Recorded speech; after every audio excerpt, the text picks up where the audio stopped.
How many of you believe that cannabis kills more lives each year than prescription medication?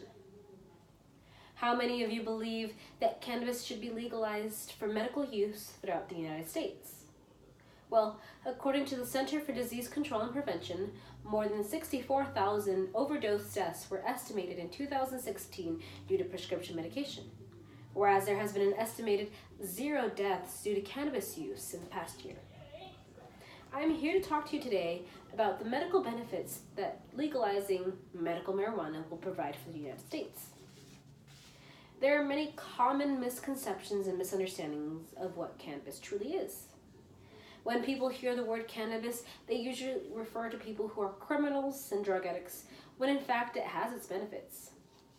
Cannabis can be used to treat many different illnesses such as arthritis, epilepsy, and even cancer.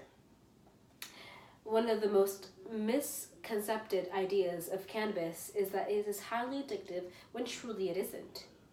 According to the article from Scientific America by Hall Arkowitz and Scott O. Lilienfeld, investigators have discovered that a very small percentage of people who try cannabis for the first time actually get addicted. The most common use for marijuana in the medical field is for pain control. It helps relieve pain from many different illnesses such as arthritis, multiple sclerosis, and nerve pain in general.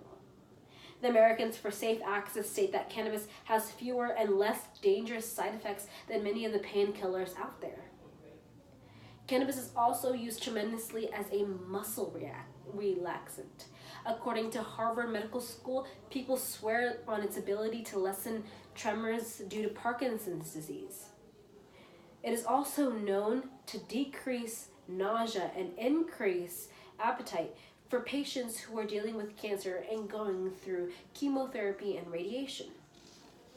There are many more benefits that cannabis can help heal and treat other medical diseases and illnesses.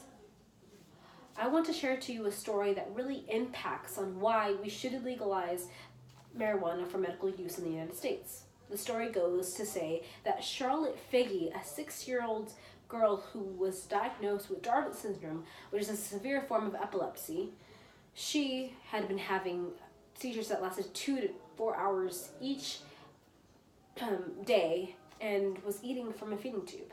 Doctors prescribed medication. They even prescribed 7 different types of medication, which none had worked.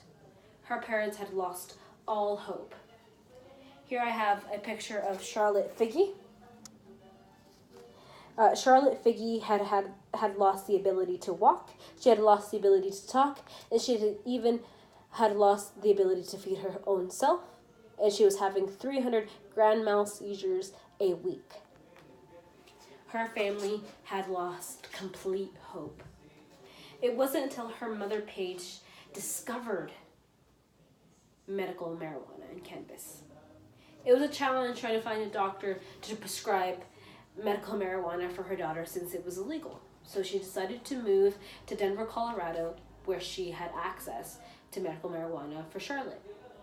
It was a miracle. This so-called drug healed her daughter.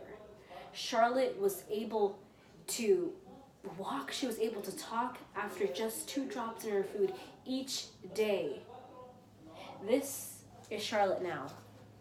Today she is thriving. She's not having the 300 grand mal seizures a day. She is now having 1 to 2 seizures each month. It has been such a tremendous miracle for her family, and she has been able to live the life that she deserves. Their parents are currently activists for the legalization of medical use of cannabis throughout the U.S. Their hope is to inform the public that this so-called drug can actually help heal others, just like they did to theirs. The point that I am trying to get to you today is very clear. Cannabis is not what everyone believes it is. It is not a drug that kills many. In fact, it has never killed anyone. It is not a drug that criminals and lowlives only use. It is a plant that heals and helps many. It shouldn't be legal for medical use in many states. The benefit it brings should be enough to decriminalize it. Many people, such as Charlotte, need it in order to live the lives that they deserve to live. I encourage you, after my video, to take a stand on the issue of whether or not it should be legalized here in the United States. I encourage you to promote the use of medical marijuana and all of its benefits it provides for people like Charlotte's family. Thank you.